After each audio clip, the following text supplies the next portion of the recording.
Olá, eu sou Javier Villegas, sejam todos bem-vindos ao programa Conexão ADEPA. Na edição de hoje, vamos continuar conversando sobre a nova educação básica do Brasil.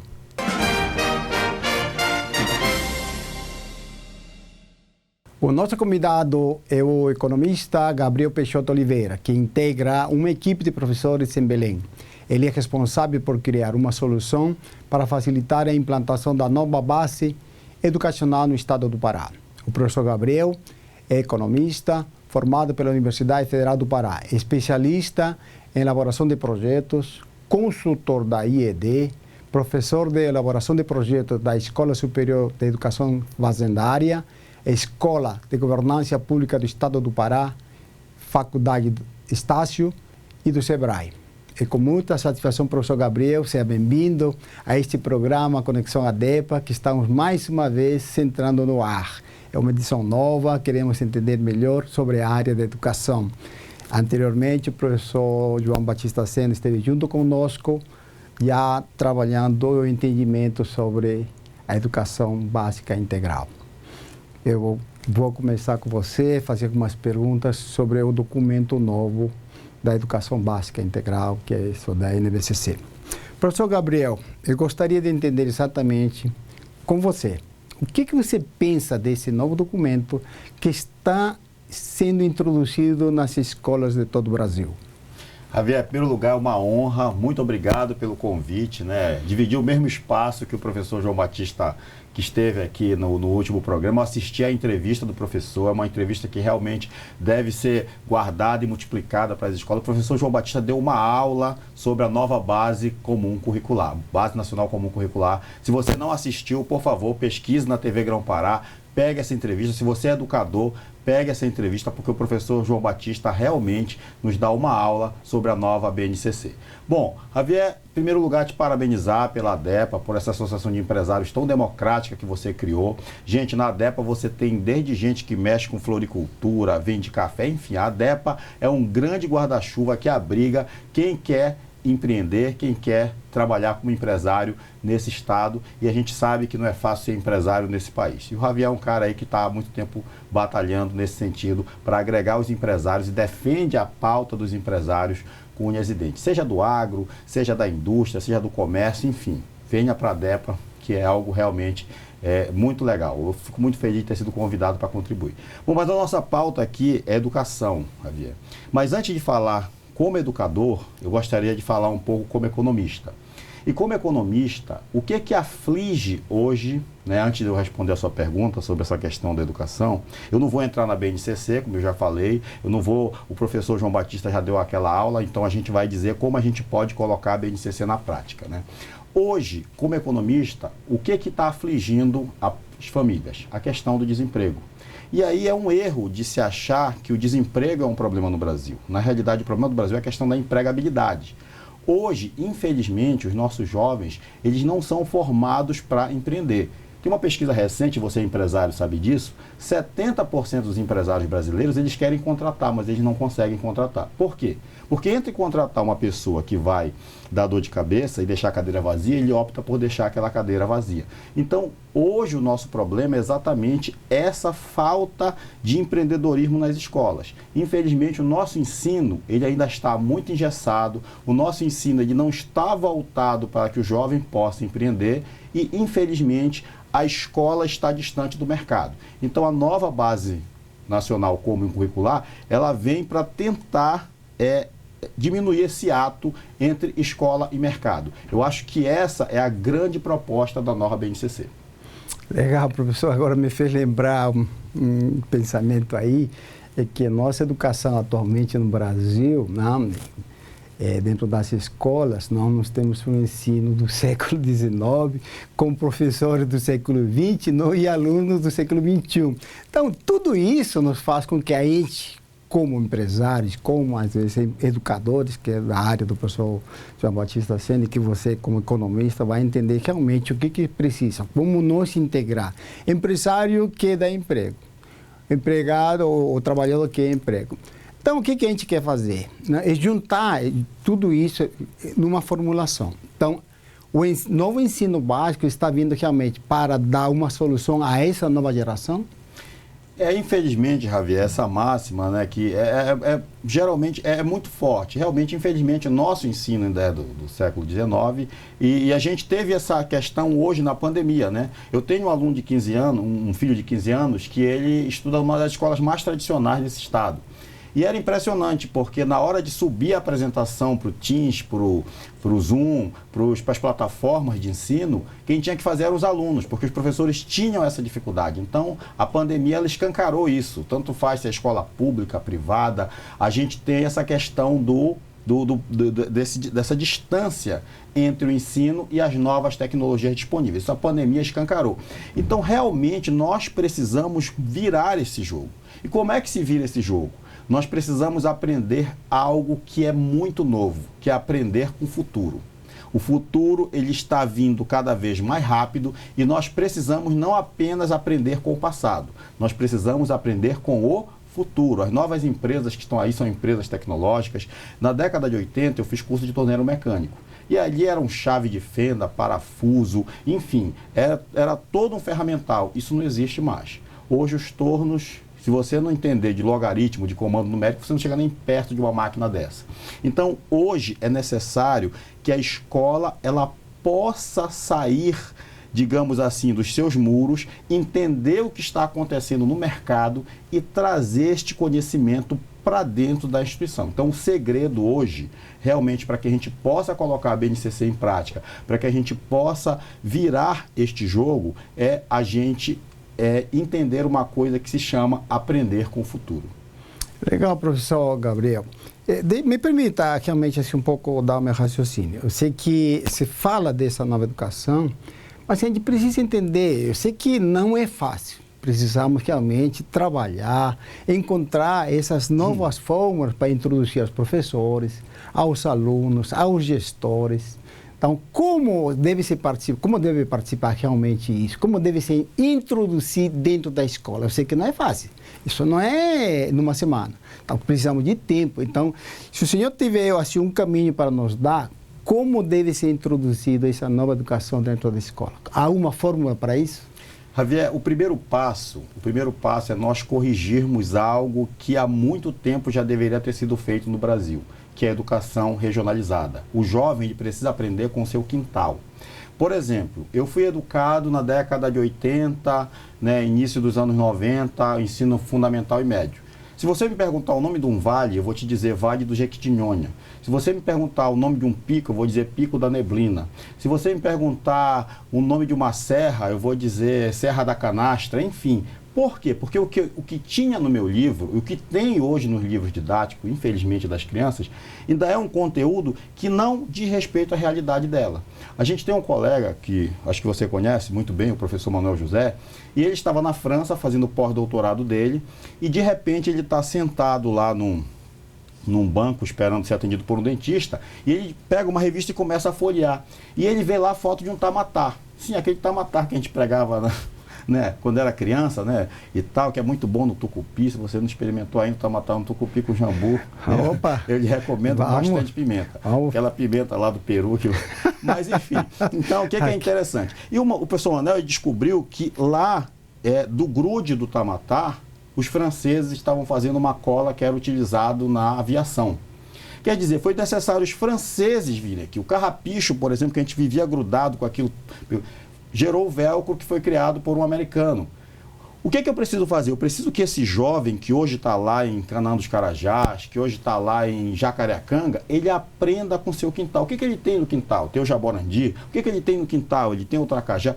A gente precisa trabalhar a educação regionalizada. A gente não pode mais estar aturando esse enlatado que vem de fora. Então, o primeiro passo é a educação regionalizada. O aluno tem que entender do solo da sua região, das plantas da sua região, do clima da sua região, das pessoas da sua região. Porque a partir do momento que ele entende como funciona tudo que está ao seu redor, ele começa a despertar na cabeça dele como ele pode utilizar tudo aquilo que está ao redor dele para empreender. Inclusive as empresas hoje, quando elas se instalam né? Você tem uma Hidro, você tem, sei lá, uma Boni Açaí lá em Garapé-Mirim. Quando essas empresas se instalam, elas dão preferência de empregar pessoas que conheçam a realidade local. Infelizmente, hoje, os nossos jovens não conhecem a realidade local. Por um motivo muito simples. A educação que eles estão recebendo na escola não permite com que eles tenham este conhecimento da realidade local.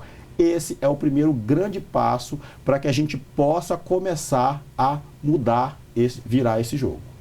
Legal, professor. Legal, muito bom. Obrigado por essas explicações. Mas eu queria realmente fazer uma outra pergunta.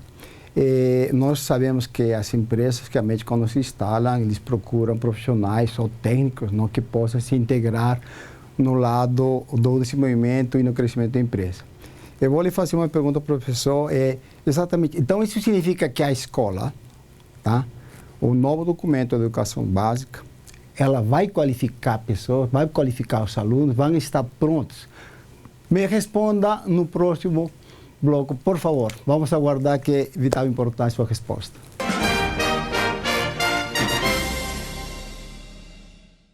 Eu sou Javier Villegas. Junto com a ADEPA, vamos enriquecer a história do estado do Pará. O Conexão ADEPA vai trazer com exclusividade o programa Pará 2042, abordando os eixos da educação básica, infraestrutura, meio ambiente, mineração, agronegócios, turismo, energia alternativa, segurança patrimonial domiciliar e pessoal, projetos sociais, investimentos provenientes dos fundos constitucionais, saúde e questão agrária. O principal objetivo do programa Pará 2042 é acelerar a transformação da matéria-prima e fortalecer a integração regional, contribuindo para melhorar a qualidade de vida dos que vivem no estado e aumentar a competitividade do produto regional. A nossa motivação é fazer o Pará crescer todos os dias.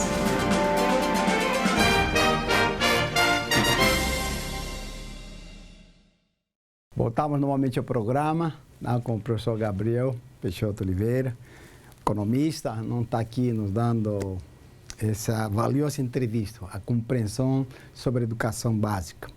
Professor, voltando à pergunta anterior, esse novo caminho que a gente está colocando na educação básica, e gostaria que o senhor nos respondesse se realmente isso vai fazer parte da qualificação de mão de obra de pessoas, de técnicos, de alunos que estão vindo aí. Então, esse pensamento realmente vai nessa linha? Exatamente, Javier. Primeiro passo, aquilo que a gente já falou, aquela questão da regionalização. O jovem precisa conhecer o seu quintal. Ele precisa saber o que acontece ali na sua região, no seu ambiente. Ele precisa ter um profundo conhecimento daquilo ali. Esse é o primeiro passo. O segundo passo é exatamente essa questão de nós entendermos que o jovem hoje, ele é digital e interativo. Hoje, 100% dos jovens têm um celular e eles passam a maior parte do tempo com a cara naquela telinha. O que nós precisamos fazer? Colocar esse conteúdo de qualidade nessa telinha. Hoje, o conteúdo que eles têm na telinha não é um conteúdo de qualidade. Então, nós precisamos entender que a forma que o jovem aprende hoje é através da tecnologia. Ele precisa ter jogos, ele precisa ter ambientes onde ele possa estar imerso. Nós estamos falando de uma geração que não é mais Z, é K, a gente já não tem mais nem a letra para definir a geração. Então, hoje, os professores, eles precisam entender. Então, o que é importante também fazer? Devolver o professor para a sala de aula.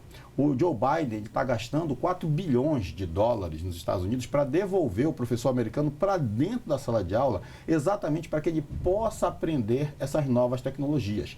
Dar aula com Google Earth, enfim, todas essas possibilidades que tem hoje, porque o professor precisa falar a linguagem do aluno dele. O aluno dele hoje é um aluno digital interativo.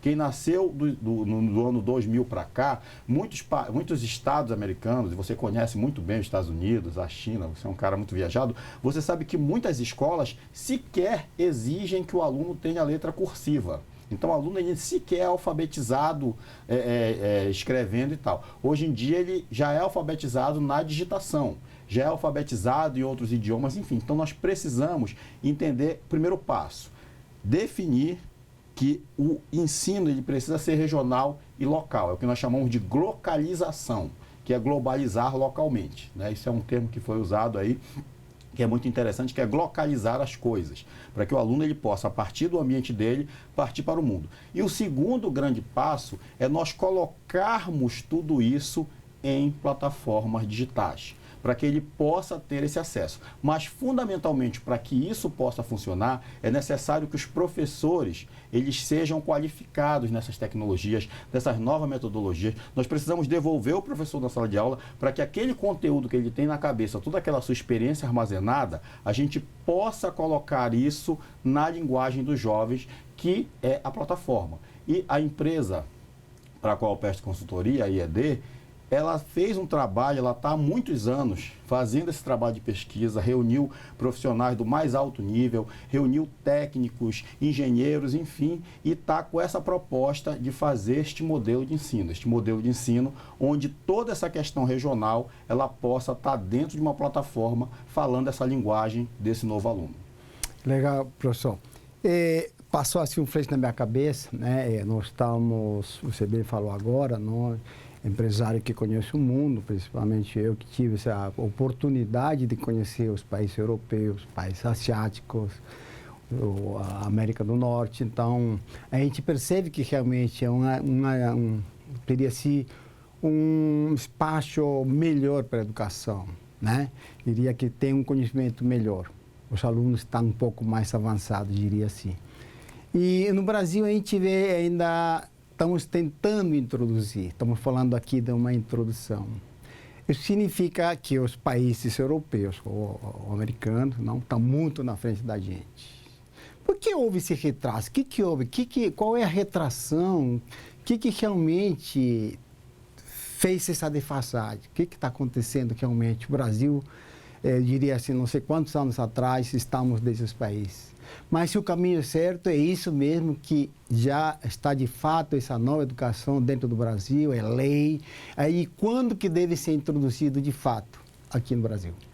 O Brasil é um país jovem, né? O Brasil é um país que tem aí pouco mais de 500 anos e você tem só a Universidade de Coimbra, lá em Portugal, tem praticamente essa idade. Então o Brasil é um país jovem, é um país que ainda está nessa questão de desenvolvimento, mas nós precisamos acelerar, né? Nós precisamos aproveitar todas essas tecnologias que aí estão disponíveis para que a gente possa acelerar este processo. O MEC deu um passo muito importante, Javier. Se você pegar hoje as resoluções do MEC, se você pegar hoje os documentos do MEC, os programas, os recursos que ele tem liberado para estados e municípios, são recursos voltados para a aceleração da digitalização e interatividade dos jovens. Então, a solução o MEC está funcionando, está realmente nessa linha. Se você pegar, muitos estados também já se adaptaram a isso, né? A gente tem muitos estados aí do Sul e Sudeste, alguns estados do Nordeste. Aqui na região Norte, ela tem essa, digamos assim, necessidade de acelerar este processo. Até porque saiu uma última pesquisa aí, importante também, que mostra que a região Norte é a região mais difícil para se empreender. Então, se está difícil para os empreendedores que já estão nessa luta, imagina levar o empreendedorismo para a escola. Então, esse é um processo que a gente pode acelerar. Existem ferramentas para isso, existem recursos para isso, existe um empresariado disposto a fazer isso, e aí é fundamental que os municípios, né, que as secretarias municipais e estadual de educação comecem a entender essa necessidade de fazer essa revolução nas escolas. Para você ter uma ideia, nós fizemos uma visita aí a alguns municípios e você está tendo uma redução de alunos. Essa pandemia, os alunos ficaram praticamente 2 anos em casa, está tendo uma questão chamada busca ativa, que os alunos não querem mais voltar para a sala de aula. Para que esses alunos voltem para a sala de aula, uma grande parte desses alunos não querem voltar. Para que esses alunos voltem para a sala de aula, é preciso que você tenha um novo modelo. Porque se for para ele ter mais do mesmo, a tendência é que ele prefira ficar em casa. E aí, dentro desse trabalho da IED, de desenvolver o SEID, né? O SEID é o Sistema de Educação Integral Digital Interativa, que faz exatamente essa conexão do mundo local com a questão do empreendedorismo, atendendo a Base Nacional Comum Curricular, né? Então, o SEID, ele é essa plataforma que facilita isso. Inclusive, o SEID já está preparando a questão do homeschooling, né, que está sendo votado lá no Senado, o SEID ele também já atende a essas demandas do homeschooling. Legal, professor, parabéns realmente essa introdução. Professor, tem uma... Não é um entendimento, mas você queria entender melhor, eu acho que a sociedade também quer entender exatamente, porque você está falando de uma ferramenta digital que está sendo introduzida, não, como facilitador, né? Tanto o professor, o gestor, o aluno e até os pais. Não é? Como a gente entenderia, por exemplo, essa ferramenta? Essa ferramenta tem conteúdos, tem facilitadores. Como age, como se integra esse sistema digital com interação? Como funciona isso? Por favor, dê uma esclarecida sobre isso. Javier, na prática, a proposta é a seguinte: os três primeiros meses de implantação dessa plataforma, dessa solução, porque o SEID ele não é uma plataforma, ele é um conceito, e esse conceito ele trabalha com plataforma, laboratórios e outras situações. Então, a implantação dessa solução, nos 3 primeiros meses, nós só trabalhamos os professores. A gente pega todo o conteúdo que tem na cabeça, a experiência dos professores e traz esse conteúdo para dentro da plataforma, para dentro do software, para dentro do sistema que está lá desenhado. Então, o conteúdo todo do professor, ele vai lá para dentro, as experiências e tal. E aí a gente já tem mapeado todas essas questões de solo, de clima, para os 5.570 municípios. É um trabalho fantástico que foi feito pela equipe do professor João. E você tem hoje o recorte, a situação de cada um dos 5.570 municípios dentro dessa plataforma. O que vai acontecer? Os professores eles vão analisar, vão validar e vão contribuir com a quantidade de informações que já tem lá dentro, dos mais variados bancos de pesquisa que foi montado ali. Beleza. Esse material gerou livros regionalizados. Então, os alunos hoje, o aluno lá de, seja Morro Cabeça do Tempo, no Piauí, é um município que tem esse nome, seja o município lá de Jacareacanga, como eu falei, Concórdia do Pará, Conceição do Araguaia, Santarém, enfim, não interessa onde este aluno está nos 5.570. Ele vai ter geografia, ele vai ter história, ele vai ter português da área dele, onde ele mora.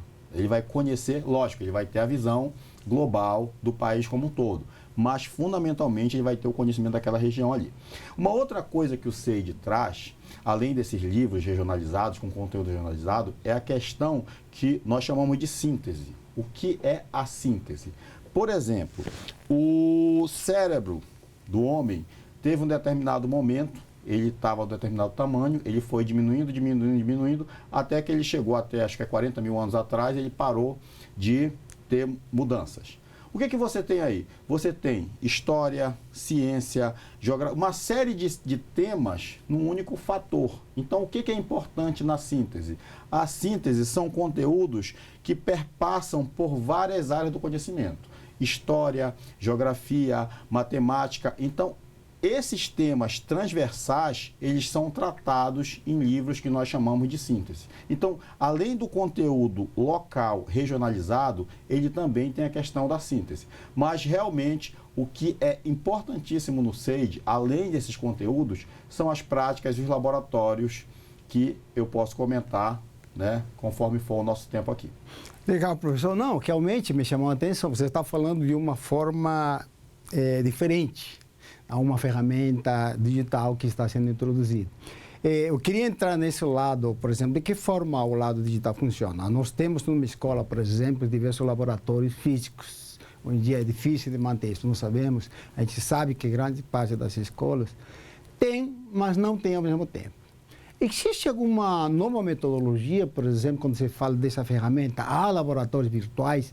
Como se introduz isso para o aluno? Como é o conhecimento novo dentro dessa nova modernismo que realmente está chegando no Brasil?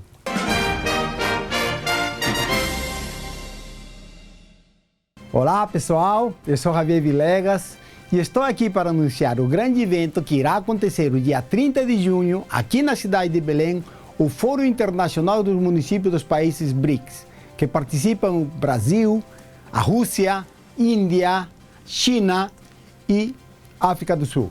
O tema do evento é o desenvolvimento da cooperação entre os municípios dos países BRICS. e assim a geração de novos negócios. O objetivo principal é atrair investimentos para os projetos multissetoriais da região, com foco nas novas tendências globais.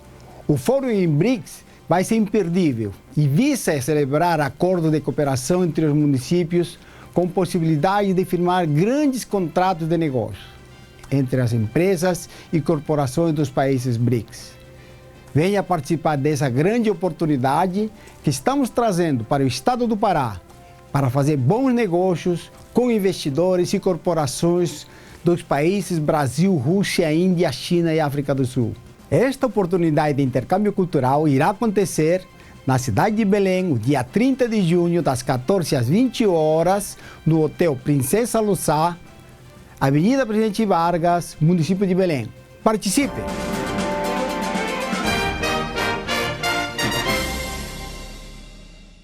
Bom, voltando novamente aqui ao programa Conexão ADEPA, professor, vou voltar a fazer a pergunta, não? E só como comentário, estamos falando de uma nova educação básica. E me chamou a atenção muito, realmente, não, dessa introdução moderna que está aparecendo dentro da educação básica. E fato integral, que isso é importante, né? Estamos mudando agora o aluno estar mais presente na escola. Eu acho que é por aí que o documento está levando. Mas eu gostaria de entender e complementar, depois o senhor complementa, sobre a parte integral, sobre os laboratórios virtuais, não? Como realmente os laboratórios vão ser introduzidos, de que forma o aluno vai trabalhar isso. Eu sei que isso tem um custo físico, econômico, tudo aquilo, mas fale sobre os laboratórios virtuais, que é importante. Muita gente está querendo saber o que trata, o que significa esses laboratórios virtuais. Javier, qual é o terror para nós pais, né? Você com seus netos, né? Eu que tenho filho pequeno. O terror para a gente é o tal do dever de casa. Aquele garoto que vem para casa com um monte de papel e que os pais acabam tendo que fazer aquele exercício, aquela colagem toda, aquela situação. No CEID não existe dever de casa. O que existe são práticas guiadas e laboratório. Aquilo que não for possível transformar em laboratório, por exemplo, língua portuguesa. Língua portuguesa, o que o aluno vai ter lá? Ele vai entrar numa prática guiada para ele aprender, digamos assim, os pronomes. Aí ele vai escutar a música lá, digamos assim, Sabor Açaí, do Nilson Chaves, e em cima desta música ele vai ter práticas guiadas, ou seja, exercícios que ele vai executar com o professor, exercícios gamificados que ele vai executar com o professor, mas focando aquela atividade na realidade local dele. Então ele vai ter ali que explicar como é que ele toma o açaí, se ele toma no jantar, no café. Nós paraenses tomamos açaí a qualquer momento, né? A minha esposa de Bragança, ela precisa tomar açaí todo dia, né? Beijo para você, amor. Tá? E aí o que acontece? A gente tem essa situação toda da prática guiada. Então tudo que está lá para ser feito dentro da prática guiada, o aluno ele vai ser instigado, ele vai ser provocado. E conforme ele for se desenvolvendo naquela prática guiada, ele vai pontuando. Aquilo que for mais na área das ciências exatas, física, química, matemática, enfim, aí ele vai trabalhar nos laboratórios. Por exemplo, daqui a pouco eu vou mostrar para vocês dois exemplos de dois laboratórios, um de química, que vai trabalhar o pH, e um outro de física, de circuitos elétricos. Imagina um laboratório físico de circuitos elétricos. Você tem aquela bancada caríssima, vamos imaginar ali R$500 mil para você montar uma bancada ali, um laboratório bem estruturado de circuitos elétricos. Você vai ter, primeiro, no laboratório, se você tiver 50 alunos, os 10 que estão perto da bancada estão aprendendo. Aqueles mais tímidos e tal, eles estão distantes e não estão aprendendo absolutamente nada. E uma outra coisa, se você queimar ali o circuito elétrico, o aluno fez uma instalação equivocada, você perdeu todos os equipamentos. No CEID, você vai ter este laboratório individual. O aluno vai pegar a lâmpada, vai pegar os... Se ele tocar fogo, e às vezes toca fogo no laboratório inteiro, ele não tem problema, ele recomeça tudo de novo e é muito próximo do real. Nós temos tanto laboratório em 2D quanto em 3D, que nós já temos centenas de laboratórios lá dentro da plataforma, em todas as áreas do conhecimento. Matemática, se ele for trabalhar estatística, ele vai entender. Por exemplo, se hoje você perguntar para o aluno todo número elevado a zero, ele vai dizer que é igual a 1. Por quê? Ele não sabe responder, né? Eu brinco sempre, gente. Qual é a vantagem da educação interativa? Eu sou professor de xadrez. Pega qualquer pessoa que você conhece, que é enxadrista, que entende de xadrez, e pergunta para ele por que o cavalo fica do lado da torre. ele vai te responder porque é assim, porque ele aprendeu assim. Não, o cavalo fica do lado da torre porque em cima da torre ficava um sentinela e quando o sentinela avistava alguma coisa, ele precisava descer e tinha que ter um cavalo ali do lado da torre para dar suporte para ele. Por que que os bispos ficam do lado do rei e da rainha? Porque os bispos ficavam, né, dando conselhos para os reis. Então, tudo tem um porquê. E a educação interativa, ela faz isso. A prática guiada vai instigar o aluno a querer descobrir o porquê daquilo que ele está aprendendo. A criança americana, até os 5 anos de idade, ela fala mais de 100 vezes but why, que é mas por quê, mas por quê. E com o tempo a gente vai perdendo isso. Então a prática guiada vai instigar essa prática do mas por quê. Já o laboratório, ele vai ter aquela questão que ele vai... Imagina o laboratório de química que eu vou te mostrar agora, que trabalha o pH do sangue. O pH dos líquidos, né? Ah, suco de laranja e tal. Mas imagina que o professor quer ensinar para os alunos o pH do sangue, né? O positivo, o negativo. Onde é que ele vai arrumar sangue?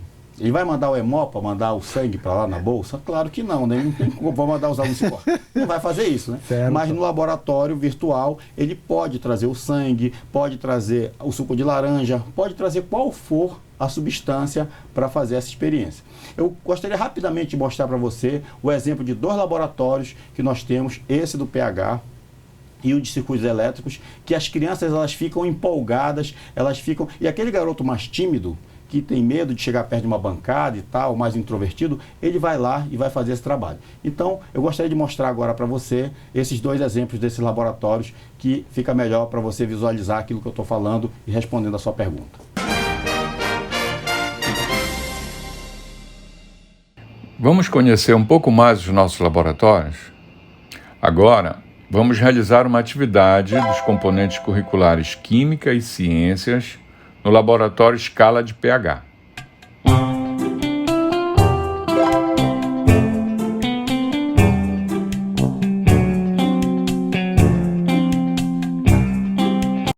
A escala de pH tem os valores de 0 a 14 e mede o caráter ácido ou básico de uma substância. Algumas aplicações da escala de pH incluem a definição da qualidade da água e condições de alimentos e medicamentos. A atividade que vamos realizar envolve a diluição do suco de laranja e a medição do seu pH. Despejamos meio litro no recipiente e medimos o pH. No passo seguinte, misturamos meio litro de água e medimos o pH novamente. O que aconteceu? A solução ficou mais alcalina. No final, secamos o recipiente e podemos iniciar nova atividade. Tudo é muito prático e rápido nos laboratórios do SEIB. Vamos mudar de ambiente e realizar uma atividade em outro laboratório. Agora, entramos no laboratório de Ciências e Física. Estamos entrando no laboratório de circuitos elétricos. A nossa atividade é descobrir o que acontece com o brilho da lâmpada quando a tensão de alimentação for alterada. Inicialmente, precisamos construir um circuito para acender uma lâmpada. Vamos lá?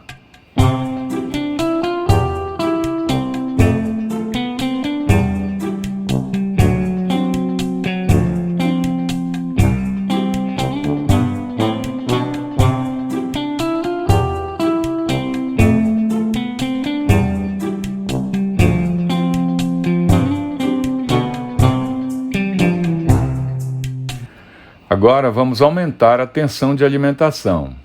O que aconteceu? O brilho da lâmpada ficou mais intenso.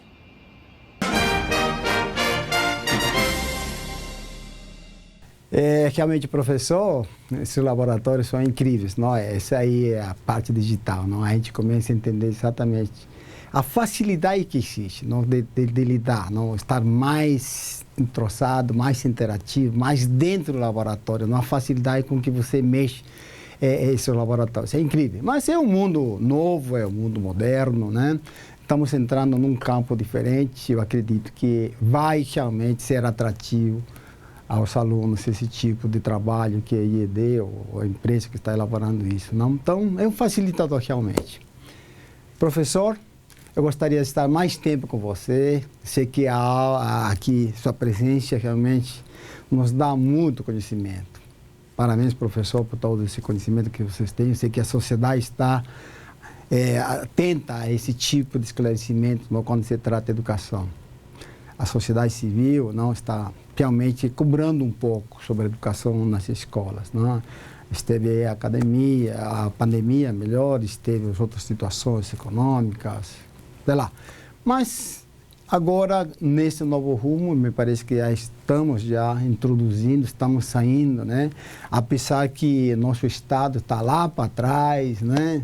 Mas dentro dos índices, mas espero que isso, com essa nova introdução, novo esclarecimento, tanto do professor João Batista, e você aqui nos dando esclarecimento, esse novo entendimento, eu acredito que nós vamos sair realmente lá dos últimos, pelo menos dar um avanço nos índices de melhoramento na educação básica. Professor, só quero lhe pedir seus agradecimentos, a sua presença, a sua colaboração conosco e fique à vontade. Dê suas considerações. Javier, eu que agradeço. Né, o SEID, qual é a proposta? Né? Primeiro, trabalhar essa questão da regionalização. Então, o aluno ele vai entender a educação regionalizada, ele vai ter as sínteses, que é como as ciências conversam entre elas, e depois, com todo esse conhecimento, esse aluno vai ter duas opções. Ele vai desenvolver dentro da plataforma um plano de negócios. Imagina o seu filho com 13, 14 anos, desenvolvendo já o seu plano de negócio. Essa altura do campeonato, de testar os laboratórios, de fazer as práticas guiadas, ele já se identificou com alguma coisa. Então o professor vai estimulá-lo a já fazer um plano de negócios com base numa metodologia extremamente moderna, isso tem dentro do SEID. Então esse aluno vai fazer esse plano de negócios e vai desenvolver projetos. E esses projetos que esse aluno desenvolve, eles vão ficar na página do SEID. Se você acessar hoje o SEID na internet, já tem lá alguns modelos de projetos, e esse aluno ele vai poder apresentar para os pais, olha pai, olha mãe, e ele pode, com a equipe dele, procurar as empresas, e as empresas podem acessar esses projetos dentro da plataforma. Isso vai ficar visível para a sociedade e vai ficar lá. Todo o percurso desse aluno, dentro da escola, dentro dos projetos empreendedores, vai estar registrado dentro do SEID. Além disso, serão trabalhadas as questões emocionais para que ele possa ter um projeto de vida, para que ele possa ser um cidadão. Ele vai ter questões políticas, questões psicológicas também, para ajudá-lo a ser um cidadão completo, formado para o mundo. É aquele garoto que ele vai entrar na universidade não sabendo o que quer. Eu acho um absurdo hoje o jovem ter as feiras lá universitárias para que ele saiba, decida o que ele quer fazer já lá pelos seus 19, 20 anos. A gente perdeu um tempo imenso. Esse jovem poderia já estar sabendo o que quer e entrando na universidade para complementar aquilo que ele já decidiu ser. Então, a gente espera realmente uma adesão a essa nova metodologia que realmente a gente possa, e essa metodologia, Javier, ela nos faz ganhar muito tempo. A gente consegue acelerar. Estamos à disposição. Gostaria de agradecer mais uma vez a DEPA, a você, ao professor João Batista, e eu estou muito feliz por fazer parte desse projeto que nos enriquece muito. Eu estou aprendendo muito, né? Até para mim está sendo muita novidade, mas é algo fascinante, gente. É um mundo fascinante e a gente só tem a ganhar o nosso estado e o nosso país. Muito obrigado, gente. Obrigado, professor. Fico grato realmente a sua presença aqui, né? É uma pena que o tempo nos avança rápido, então vamos finalizar. Só realmente, muitas vezes, com certeza, o senhor estará de volta, nos dando esclarecimento, o caminhamento desse programa, não, da DEPA, da programa Condição ADEPA, não? E quando se trata de educação, com certeza o senhor será mais uma vez uma autoridade aqui trabalhando em cima da educação, né? Que todos nós precisamos. Então, vamos lá. Obrigado. Agradecemos a todos pela presença do professor e estamos num novo agora caminho, não? Eu sei que o Pará está crescendo, está desenvolvendo, temos uns pensamentos do desenvolvimento e do crescimento, do progresso do estado do Pará. Então, nós, empresários, estamos sempre trabalhando, buscando realmente alternativas para o desenvolvimento do Estado. Buscamos trabalhos sobre as cadeias produtivas, sobre a logística, sobre a indústria, sobre a verticalização, e a DEPA está trabalhando em cima disso, né? E como não introduzir a educação nessa nova forma, né, quando se trata de desenvolvimento do Estado.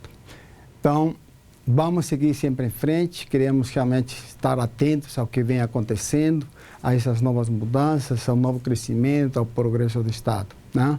Juntos, nós empresários, fazemos o possível para poder tratar esse tipo de problema que o Estado tem. Não somente na educação, como também na parte da saúde e outras áreas que possam realmente ser integradas. Nosso trabalho, isso como empresários, não, com a DEPA, realmente é trabalhar, não, buscar alternativas, buscar soluções para que esse Estado realmente alcance a um índice melhor em todas as situações. Nós, empresários, fazemos, resolvemos, realizamos, né? Isso que é importante, porque nosso compromisso é com a sociedade, nosso compromisso é com o Estado.